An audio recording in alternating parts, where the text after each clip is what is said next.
Hello everybody, I am Nita Sharma from Metro computers.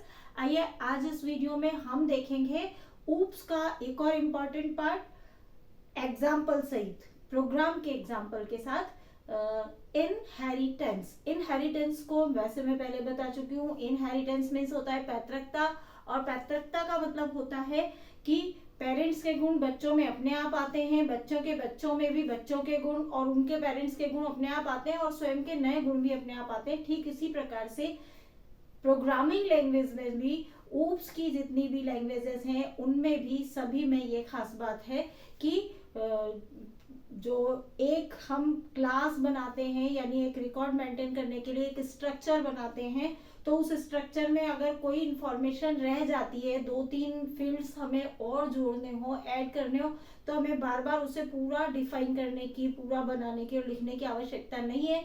हम जितना पहले बना चुके हैं उसके बाद जब आवश्यकता हो एक नई क्लास उससे जुड़ी हुई, उससे निकली हुई बनाकर उसके अंदर नई चीज को ऐड कर सकते हैं और आराम से पुराने जितने भी फंक्शन हैं जो बेस क्लास में बनाए थे, पेरेंट क्लास में बनाए थे, उनको अपन एक्सेस कर सकते हैं। तो बेस क्लास यानी जिस क्लास से के अंदर हम क्लास बनाते हैं, तो पहली क्लास को सुपर क्लास भी बोलते हैं, बेस क्लास भी बोलते हैं और पेरेंट क्लास भी बोलते हैं, और उससे निकलने वाली क्लास को हम डिराइव्ड क्लास बोलते हैं, यानी व्युत्पन्न, उत्पन्न होने वाली क्लास, और डिराइव्ड क्लास बोलते हैं, और हम चाइल्ड क्लास बोल सकते हैं। तो आइए इस प्रोग्राम में हम एक तो हम इनहेरिटेंस को प्रोग्राम के एग्जाम्पल के साथ समझेंगे, और दूसरी चीज साथ के साथ हमें बहुत सारी ऐसी टर्म्स को समझने की जरूरत है जिनके बिना हम प्रोग्रामिंग यानी ऊप्स प्रोग्रामिंग तक पहुंच ही नहीं सकते।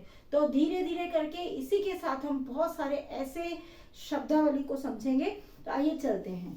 तो देखिए, सबसे पहले हम समझते हैं इनहेरिटेंस। देखिए, आपको अच्छी तरह पता है, हम सबसे पहले हैश इंक्लूड और iostream.h लिखते हैं, ये तो आप अच्छी तरह जानते हैं, अब तो आप समझ गए होंगे। इसके बाद हम यूजिंग नेम स्पेस लिखते हैं। देखिए, यूजिंग नेम स्पेस का भी यूज मैं आपको बताती हूँ कि अगर आप ये यूजिंग नेम स्पेस यहाँ से हटा देंगे तो क्या फर्क पड़ेगा। तो अब मान लीजिए ये मैंने कमेंट लाइन बना दी, ये 2 डंडे खींचने से कंपाइलर इसको नहीं पढ़ता है, तब फिर हमें क्या करना पड़ेगा कि हमारे जितने भी सी इन और सी आउट स्टेटमेंट है ना, इनके आगे हमें std और स्कोप रेजोल्यूशन साइन जो है हमें लगाना पड़ेगा, यानी 2 बिंदी 2 कॉलन, 2 बार कॉलन हमें लगाने पड़ेंगे, सी इन में भी सी आउट में भी। तो ये होता है हमारा स्कोप रेजोल्यूशन का प्रभाव, क्योंकि स्कोप रेजोल्यूशन में ये चीज बना के पहले से रख दी गई है, तो हमें इसको लिखना नहीं पड़ता है, हमें सीधा सी इन लिखने की जरूरत होती है। तो ये सी में नहीं चलता था। लीजिए, अब हम इसको यहाँ से हटा देते हैं। तो देखिए, अब देखेंगे हम क्लास बनाना। मैंने आपको बताया, मान लीजिए हमें एक स्टूडेंट का रिकॉर्ड, मतलब बहुत सारे स्टूडेंट्स का 9th class 10th class 11th class सबके स्टूडेंट्स के रिकॉर्ड मेंटेन करने हैं। मुझे अभी उनके जो भी इंफॉर्मेशन चाहिए वो मैं यहाँ पे देखती हूँ क्या क्या चाहिए। मुझे उसकी मार्कशीट बनानी है या पर्सन निकालनी है मान लीजिए, तो मुझे क्या क्या इंफॉर्मेशन चाहिए। सबसे पहले हम एक क्लास बना लेते हैं जिसको नाम देते हैं स्टूडेंट्स, क्योंकि स्टूडेंट्स में हमारे 9, 10, 11 बहुत सारी क्लासेस हो सकती है। तो हमने एक बेस क्लास बनाई स्टूडेंट्स, और स्टूडेंट्स में हमने कहा कि हमें क्या क्या इंफॉर्मेशन स्टूडेंट्स की चाहिए। तो मैंने कहा मुझे नाम चाहिए, और ऑब्टेन मार्क्स यानी उन्होंने कितने मार्क्स प्राप्त किए हैं टोटल, वो चीज चाहिए, और साथ में मुझे चाहिए कि कितने में से हमने जो है परसेंट टोटल वगैरह निकाला है, ऑब्टेन मार्क्स वगैरह कितने में से प्राप्त हुए हैं। तो मान लीजिए मैंने लिख दिया कि 1000 में से हमें ऑब्टेन मार्क्स प्राप्त हुए हैं। तो ये हमने यहाँ पे इसका स्ट्रक्चर बना दिया। देखिए, स्ट्रक्चर का तरीका मैंने बताया था आपको, जो जो चाहिए आप वो लिख लें, नेम, ऑब्टेन मार्क्स, टोटल, और बराबर करके हमने यही इनिशियलाइजेशन कर दिया। और इसके बाद हमें क्या लिखना है, टोटल हमेशा काय में लिखना है हमें, जब हम कैलकुलेशन कर रहे हैं जिसका रिजल्ट पॉइंट्स में आने की संभावना है तो फिर हम फ्लॉट में लेते हैं। ऑब्टेन मार्क्स के आगे भी हमने फ्लॉट लगा दिया। नेम अक्षरों का समूह है तो हमने स्ट्रिंग लगा दिया। और देखिए, पब्लिक, चूंकि अगर हम यहाँ पब्लिक नहीं लगाएंगे तो फिर इन चीजों को ऑब्जेक्ट, स्टूडेंट्स के जो ऑब्जेक्ट हम बनाएंगे st1 st2, वो नहीं पढ़ सकेंगे, इसलिए हमें इसको पब्लिक करना है क्योंकि हम इसीलिए बना रहे हैं। और ये एक कर्ली ब्रास ओपनिंग हम शुरू करते हैं। ये हमारा क्लास का स्ट्रक्चर हो गया। क्लास, ये पब्लिक के पहले ये लगाते हैं, पब्लिक को इस तरह से लिखते हैं, पब्लिक लिख के कॉलन। देखिए अब यहाँ हो गया। अब देखिए हमें करना क्या है कि हमें जो है परसेंट निकालनी है। हम चाहते हैं कि कंप्यूटर अपने आप परसेंट निकाल के दे। तो परसेंट के लिए हमने एक फॉर्मूला बनाया, जिसमें फॉर्मूला यानी फंक्शन बनाया, डिफाइन किया, ताकि हम तो कंप्यूटर को बता देंगे कि ऐसे होगा, लेकिन निकाल के कंप्यूटर हमेशा देगा, हमें बार बार बनाने की जरूरत नहीं पड़ेगी। तो जिन चीजों को बार बार करना है उन्हीं चीजों को हम यहाँ पे लिख रहे हैं ऊपर मेन के पहले ही। तो यहाँ हम एक फंक्शन बनाएंगे void get data। क्यों? क्योंकि स्टूडेंट्स के नाम भी डालने हैं कि किस किस स्टूडेंट के आपको परसेंट निकालनी है, उसके ऑप्टेन मार्क्स भी डालने हैं कि कितने मार्क्स उसे प्राप्त हुए, और उसकी जो है टोटल भी आपको पता होना चाहिए। तो टोटल तो हमने फिक्स कर दिया 1000 है। तो तीसरी चीज इसलिए हमने void करके मतलब get data नाम से फंक्शन बना लिया। आप आपके नाम से भी बना सकते हैं, कुछ भी नाम ले सकते हैं, पर हमें नाम हमेशा ऐसे लेने चाहिए जो हमें याद रहे, जो काम से रिलेटेड हो और हमें समझ में आए। क्योंकि जब आप सॉफ्टवेयर बनाएंगे तो बहुत बड़े बड़े सॉफ्टवेयर बनाएंगे, तो उसमें अगर नाम सही नहीं होंगे तो आप कंफ्यूज हो जाएंगे। तो इसलिए हमने मान लीजिए एक गेट डाटा फंक्शन बनाया। void का मतलब होता है कि इसमें जो इंफॉर्मेशन, इसके अंदर जो वेरिएबल हम लेंगे, जैसे ये नेम है, ओ है, तो इसके अंदर हमें इन्हीं को तो पूछवाना है, इन्हीं पे कैलकुलेशन करनी है। तो वो ऐसा का ऐसा जो यहाँ है उसके मेंबर्स हैं वैसे के वैसे मान ले। तो इसलिए हम void get data, और ब्रैकेट में भी हम कई जगह void लिखते हैं, लेकिन ये void और int इनकी वीडियो में बिल्कुल अलग से आपके लिए बनाऊंगी। अभी आप इस चक्कर में ना पड़े, जब आपको एरर लगे तो आप उसमें सुधार करके और बढ़ा लें प्रोग्राम को आगे। तो फिलहाल ये याद रखें आप void get data, मैंने एक फंक्शन को नाम दिया है। फंक्शन हमेशा ब्रैकेट से लिखा जाता है और कर्ली ब्रेस लगाया। अब देखिए गेट डाटा में यानी नाम डाले, कंप्यूटर हमसे नाम पूछे और ऑप्टेन मार्क्स पूछे, इसके लिए हमने ये एक फंक्शन बनाया। तो हमने लिख दिया सीन नेम और ऑप्टेन मार्क्स यानी ओ, हमने सीधा वेरिएबल लिख दिया। अब स्क्रीन काली रहेगी, हमें दिखाई नहीं देगा वहां पे जब हम रन कराएंगे कि डालना क्या है, यूजर कंफ्यूज हो सकते हैं, बड़े बड़े प्रोग्राम में दिक्कत आती है, इसलिए हम यहाँ पे एक लाइन लिख दिया करते हैं सी आउट, और ये साइन हमारा, और डबल कोट में हम लिख देते हैं enter name and obtain marks. Double quote में हम इसे बंद करके इनके आगे सेमीकोलन लगा देते हैं, क्योंकि आपको पता है हर पंक्ति के आगे सेमीकोलन लगाते हैं, फंक्शन जहां बनाते हैं वहां नहीं लगाते। तो देखिए यहाँ पे मैंने ये एक लाइन लिख दी, और सीन करके हमने नेम, और ओ हमने ऑप्टेन मार्क्स के लिए लिया है, इसलिए हमने इसको लिखा ओ, और ये हमारा फंक्शन बन गया। हमने इसको बंद कर दिया।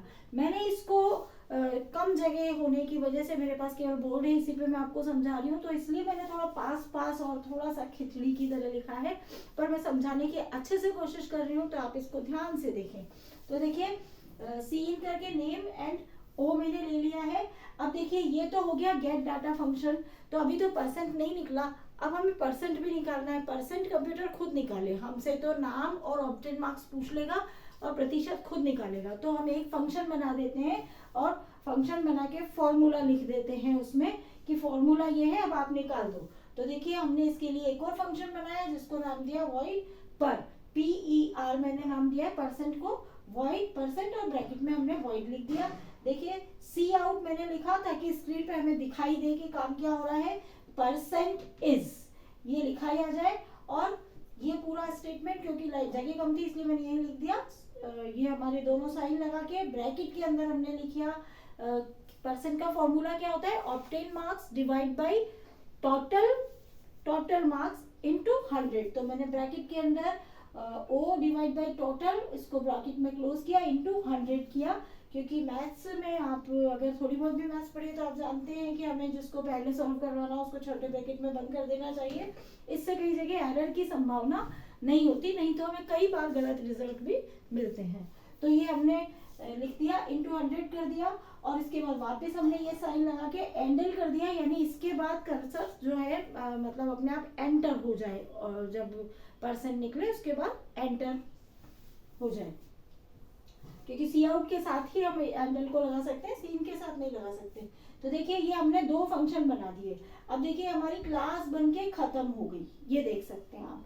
अब समझने की बात ये है कि ये तो हमने स्टूडेंट्स के लिए बनाए, लेकिन 10th क्लास के भी रिकॉर्ड मुझे मेंटेन करने, 11th के भी मुझे मेंटेन करने हैं, 12th के भी मेंटेन करने, तो वो तो सब मिक्स हो जाएगा, ऐसे सबके नाम चलते रहेंगे एक साथ। तो इसलिए मैंने 10th क्लास की अलग क्लास बना दिया, 10th के स्टूडेंट के का एक अलग वर्क बना दिया, 11th का एक अलग वर्क बना दिया, और उन्हीं में फंक्शन में इन्हीं को काम में ले लूंगी, गेट डाटा को और परसेंट को, तो हो जाएगा ना हमारा प्रोग्राम बहुत छोटा सा। तो देखिए हमने यही किया, हमने एक बेस क्लास बनाई और उसके अंदर हमने दोनों फंक्शन बना दिए, परसेंट के लिए भी और गेट डाटा के लिए भी, ताकि इंफॉर्मेशन डाल सके। अब देखिए हमारी क्लास बंद हो गई, कर्ली ब्रेस लगा के सेमीकोलन लगाया हमने, इससे क्लास बंद हो गई। अब देखिए हमें चूंकि 10th क्लास के लिए बनाना है, तो हमने एक नई क्लास बनाई क्लास, और हमने लिखा 10th, ये 10th समझना है आपको, इसको 10th, और कॉलन साइन हम लगाते हैं, फिर हम लिखते हैं पब्लिक कीवर्ड का प्रयोग करते हैं, और फिर हम लिखते हैं हमारी बेस क्लास स्टूडेंट्स। तो ये हमारी बेस क्लास हो गई, और ये हमारी जो है डिराइव्ड क्लास हो गई। तो स्टूडेंट्स निकली हमारी ये वाली क्लास, और इस क्लास में अब देखिए हमने कुछ भी नहीं किया, कर्ली ब्रेस चालू किया और कर्ली ब्रेस को बंद कर दिया और सेमीकोलन लगा दिया। क्यों?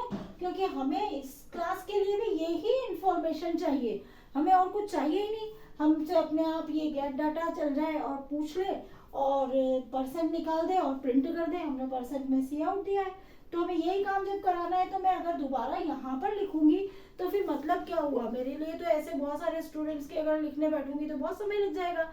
तो इसी सुविधा के लिए ये जो है इनहेरिटेंस की सुविधा बनाई गई है, जो कि स्ट्रक्चर में नहीं थी, सी में नहीं थी, सभी ऊप्स लैंग्वेज में यही से ऊप्स नाम दिया गया है। इसी वजह से क्लास, ये जो गुण हम देख रहे हैं, क्लास है, इनहेरिटेंस है, इन्हीं गुणों की वजह से जो है ये ऊप्स कहलाती हैं। तो इसमें देख सकते हैं आप, तो मैंने एक दूसरी क्लास बना दी 10th, इसी तरीके से इसका वर्ग बंद कर दिया। फिर मैंने एक और क्लास बना दी 11th, और इसका भी मैंने वर्ग बंद कर दिया। अब जैसे कि मैंने आपको हमेशा बताया है कि हमेशा हम जो है मेन के अंदर जाके कॉल करते हैं, मेन के ऊपर इन चीजों को जिनको बड़ा बड़ा बनाना है हम उसको बना के रख लेते हैं। वो भी मैंने आपको बता रखा है कि यहाँ भी बनाने की जरूरत नहीं है, ये आप समझने के लिए बना रहे हैं। जब आप एक्सपर्ट हो जाएंगे, जब आप सॉफ्टवेयर बनाएंगे, तो इन चीजों को दूसरी एक हेडर फाइल में आप बना के और सेव करेंगे, और फिर बस हमें यहाँ जो पोर्शन लिखना होगा हमारे प्रोग्राम में कॉल करने के लिए, जो काम हमें करना होगा, यानी प्रोग्रामर के लिए भी कितनी सुविधाएं बनाई गई है इसके माध्यम से, कि हमें केवल ये इतनी सी पंक्तियां लिखनी होगी जिसमें हमारा प्रोग्राम काम करेगा। तो अब हम मेन शुरू करते हैं। हम आ जाते हैं इंट मेन और छोटा ब्रैकेट कर्ली ब्रेस। अब देखिए हम ऑब्जेक्ट क्रिएट करेंगे, तो मान लीजिए मुझे, क्योंकि स्टूडेंट्स के लिए ऑब्जेक्ट क्रिएट नहीं करना है, मुझे तो 10th क्लास का ऑब्जेक्ट क्रिएट करना है, यानी 10th के स्टूडेंट्स की डिटेल लेनी है, 11th के स्टूडेंट्स की डिटेल लेनी है। तो देखिए मैं x का स्टूडेंट यानी 10th का स्टूडेंट मैंने तैयार किया ST1, और देखिए ध्यान से ST1 के लिए हमने उससे पूछा गेट डाटा, यानी ST1 का नाम पूछो और ऑब्टेन मार्क्स पूछो। तो ST1 डॉट गेट डाटा और खाली ब्रैकेट लगाया हमने, सेमीकोलन लगा दिया। फिर हमने कहा ठीक है आपको नाम और वो मिल गया, कंपाइलर ने हमसे नाम पूछा और सॉरी ऑब्टेन मार्क्स पूछे और टोटल पूछा। तो